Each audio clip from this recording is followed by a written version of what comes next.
আসসালামু আলাইকুম দর্শক, আমি রাজিয়া। রাজিয়াস কুকিংয়ে আপনাদের সবাইকে স্বাগতম। আশা করি সবাই ভালো আছেন, আমিও ভালো আছি। আজ আমি আপনাদের সাথে শুকনো চালের গুঁড়া দিয়ে তেলপিঠার রেসিপি শেয়ার করব। ভিডিওটি দেখার আগে যারা আমার চ্যানেলে নতুন, অবশ্যই আমার চ্যানেলটা সাবস্ক্রাইব করবেন আর সাথে থাকছে টিপস। তো চলুন দেখে নিই ভিডিওটা। প্রথমে একটা পাতিল নিয়ে নেব, পাতিলে দিয়ে দেব চিনি।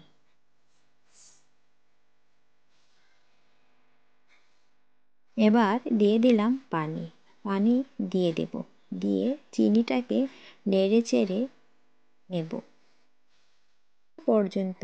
চিনি সম্পূর্ণ গলে যাচ্ছে ততক্ষণ পর্যন্ত জাল দিতে থাকবো।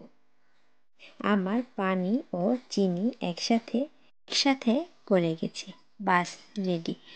পানি ও চিনির মিশ্রণটা ঠান্ডা করে নেব। একটা আঙুল দিয়ে দেখে নিলাম পানিটা রেডি। এখন এর মধ্যে সামান্য পরিমাণে চালের গুঁড়া দিয়ে একটা ডো তৈরি করে নিতে হবে। অল্প অল্প করে চালের গুঁড়া দিয়ে দিতে হবে, একসাথে সবগুলো দেওয়া যাবে না। অল্প অল্প করে চালের গুঁড়া দিয়ে একটা ডো তৈরি করে নিয়ে নিলাম। দেখুন, এবার এর মধ্যে দিয়ে দেব সামান্য পরিমাণে কালো জিরা। হাতে নিয়ে হালকা ঘষে দিব, এতে করে ফ্লেভারটা ভালো আসবে। আবারও সব উপাদান ভালোভাবে মিশিয়ে আমার ব্যাটারটা সম্পূর্ণ রেডি। এবার একটা ঢাকনা দিয়ে ঢেকে রেখে দেব 4 ঘন্টার জন্য। ফিরে আসছি 4 ঘন্টা পর। আসলাম 4 ঘন্টা পর। একটা কড়াইতে পর্যাপ্ত পরিমাণ তেল গরম করে নিয়েছি। এবার ব্যাটারটা তেলের মধ্যে দিয়ে দেব। এবার পিঠাগুলো ভালোভাবে ভেজে নেব।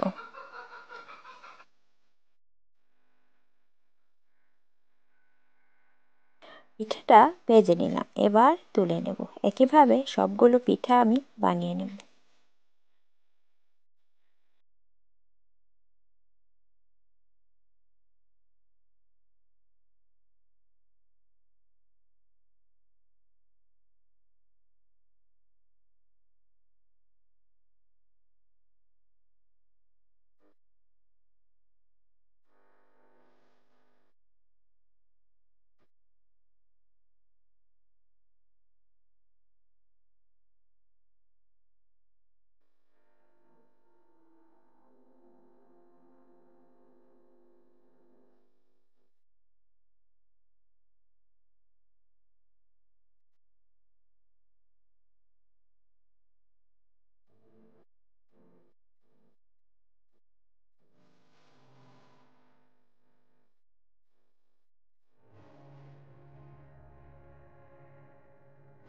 ভিউয়ার্স, আশা করি আজকের ভিডিও আপনাদের ভালো লেগেছে। ভিডিওটি ভালো লাগলে অবশ্যই আমার চ্যানেলটা সাবস্ক্রাইব করবেন। লাইক, কমেন্ট, শেয়ার করতে ভুলবেন না। সবাই ভালো থাকবেন, সুস্থ থাকবেন। আল্লাহ হাফেজ।